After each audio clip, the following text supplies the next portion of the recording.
Hi everyone.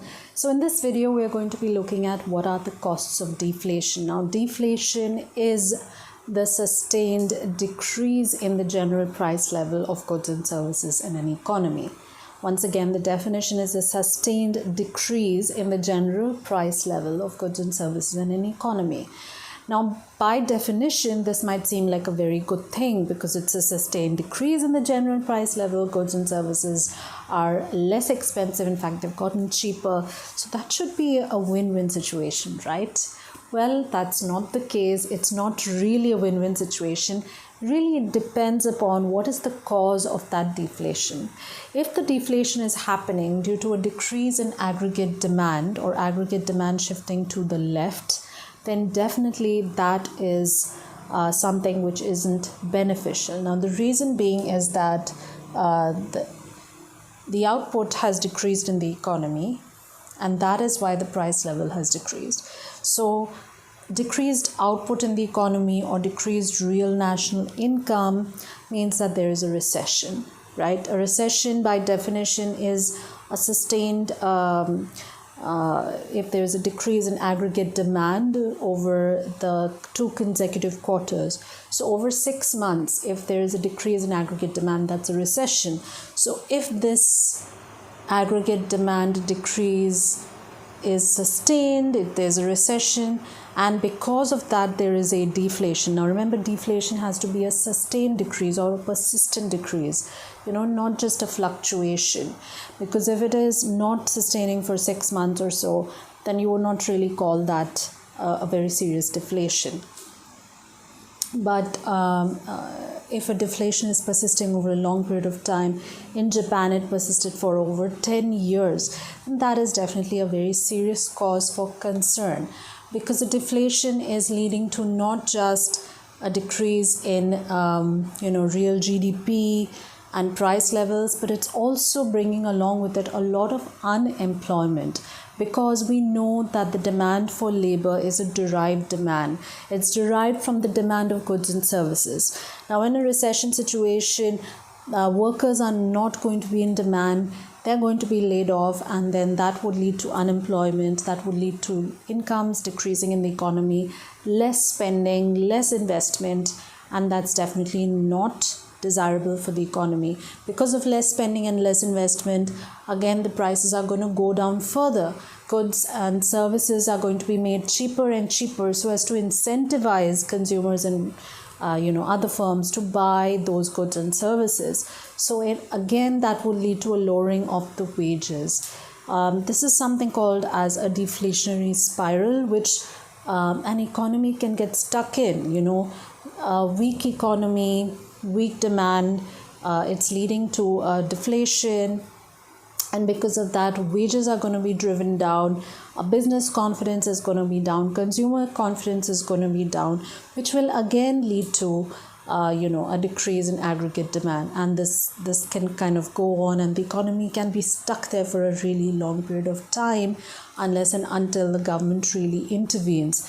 Again, this is an important point. We will look at what policies can be used and what policies can actually be pretty ineffective when it comes to deflation, and which is again a cost of deflation.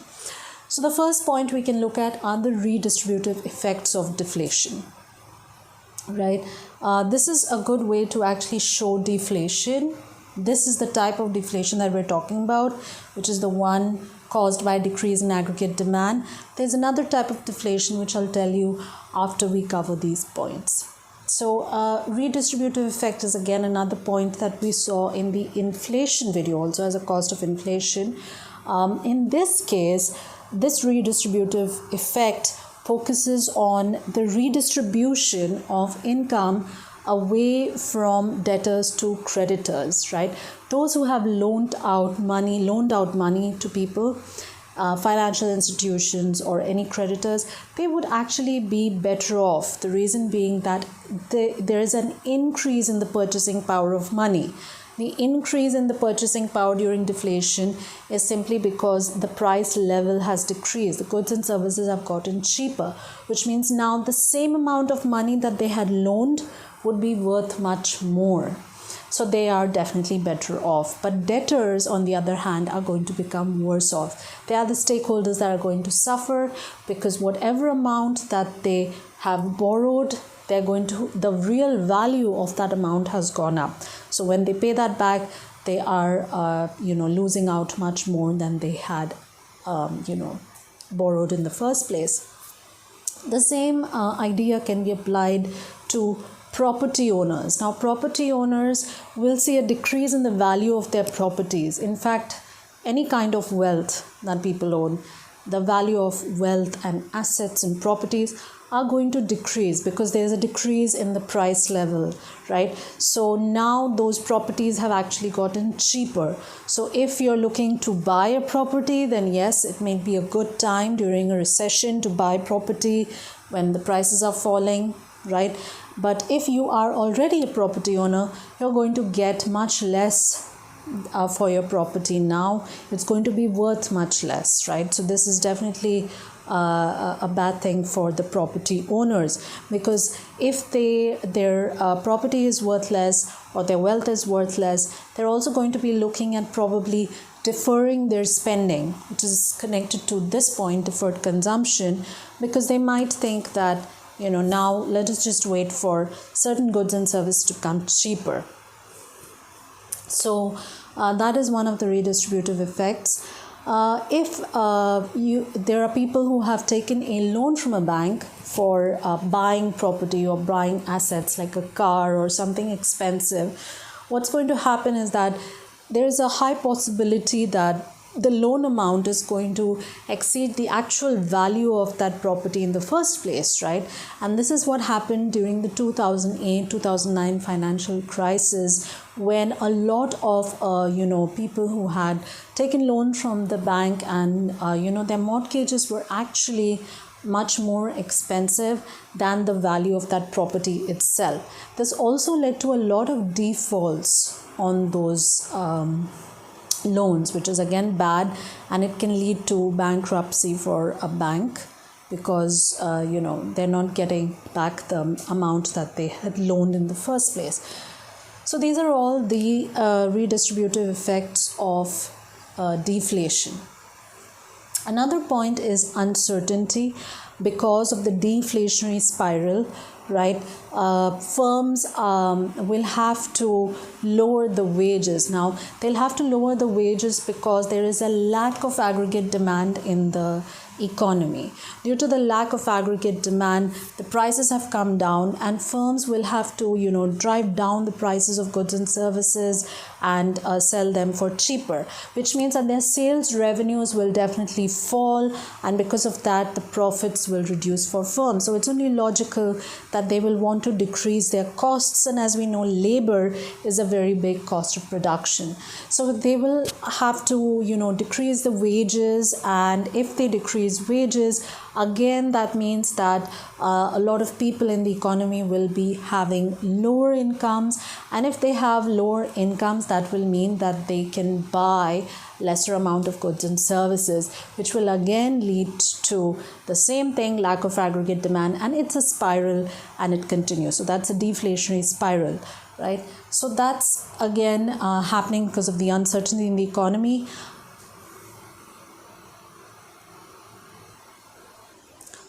And consumers' debts, the real value of debts will increase. So this means that purchases will be deferred. There will be a deferment of consumption. People might just wait for it to become cheaper, for goods and services to become cheaper. Investors will not invest because they lack the profits and the revenues. So again, all of that uncertainty can just make the economy weaker and weaker, which is the same thing as deferred consumption. Another point is unemployment and bankruptcies. Again, a very related point to the other ones, because of the prices of goods and services being low. There are lots of employers who may want to decrease the wages of employees, but during the short run we know that wages are sticky in nature, right? They're sticky in nature because of labor contracts, because of minimum wage laws, because of labor unions, etc. So because of these reasons, firms may not be able to lower the wages because the labor will not accept the lowered wages, which could lead to layoffs and actually people being fired from their jobs, and that can increase unemployment in the economy. Because firms have taken loans and they won't be able to pay it back due to lower revenues, lower profitabilities, that could lead to some bankruptcies, especially if this deflationary situation continues in the long run. If the recession continues in the long run, then a lot of firms can actually go out of business, especially if we talk about the small and medium firms. Coming to this point, which is increase in the value of debt, this one we have already understood it, but I've put it up as a separate point because when you write this in the form of essay, it's a good idea to elaborate about a higher value of debt and how that happens, right? And because of that higher value of debt, how the debtors, they lose out, and it can lead to bankruptcies, it can lead to a lot of defaults, and that just makes the situation worse, right? Talk about the lower incomes and talk about the fact that they would actually be looking to purchase less and maybe defer their consumption to consumers. When we look at the firm's point of view, because people are not buying, that will be an incentive for them to actually decrease the prices so that consumers purchase more, and because of that they may actually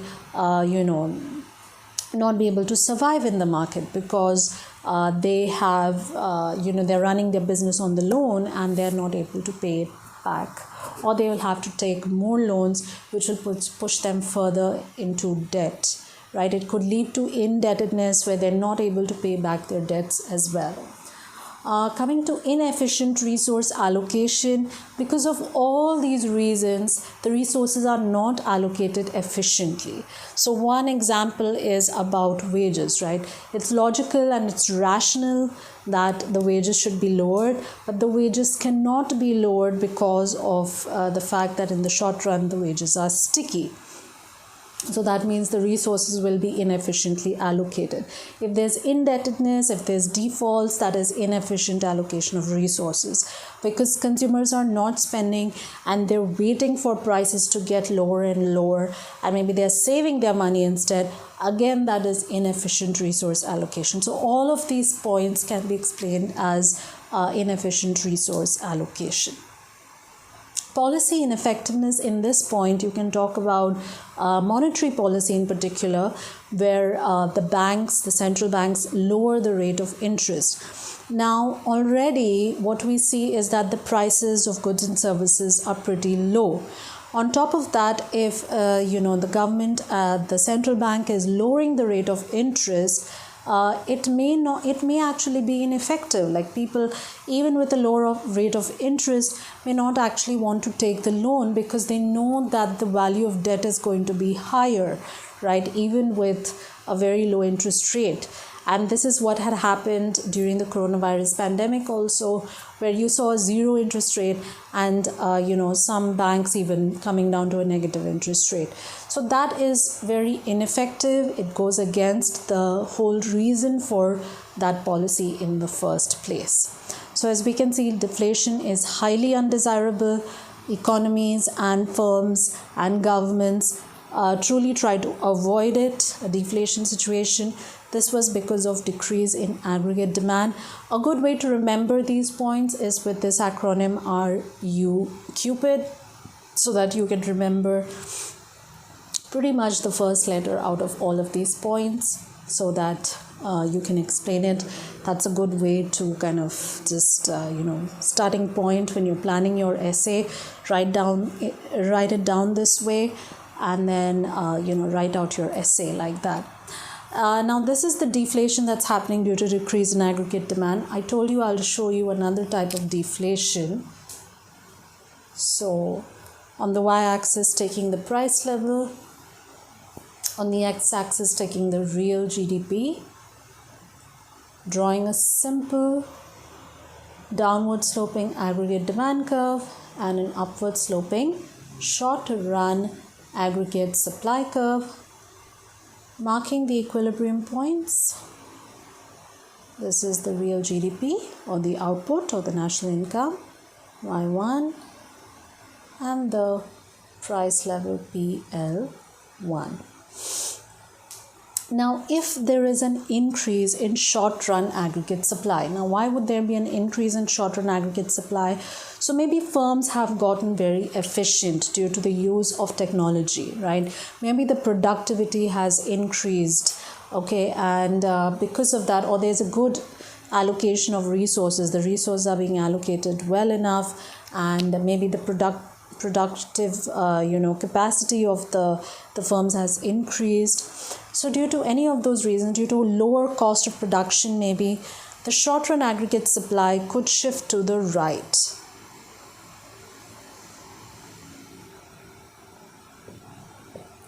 So there's excess short run aggregate supply as compared to aggregate demand.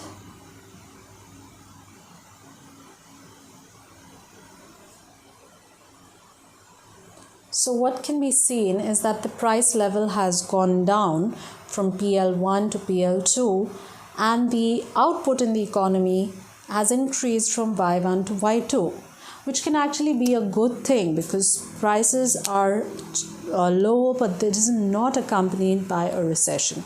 It is not accompanied by unemployment. Rather, the demand for labor will be high because there is more quantities of goods and services that need to be produced, and the quantity of aggregate demand will definitely go up, and this can overall be beneficial for an economy. But this is not the type of deflation that we were discussing here. The type of deflation that we were discussing was the deflation caused by a lack of aggregate demand. And because of that, the unemployment that comes along with that is called cyclical unemployment, because it is due to a lack of aggregate demand, right? Cyclical unemployment is demand deficient unemployment. So this is the video for cost of deflation, and I will see you next time. Thank you.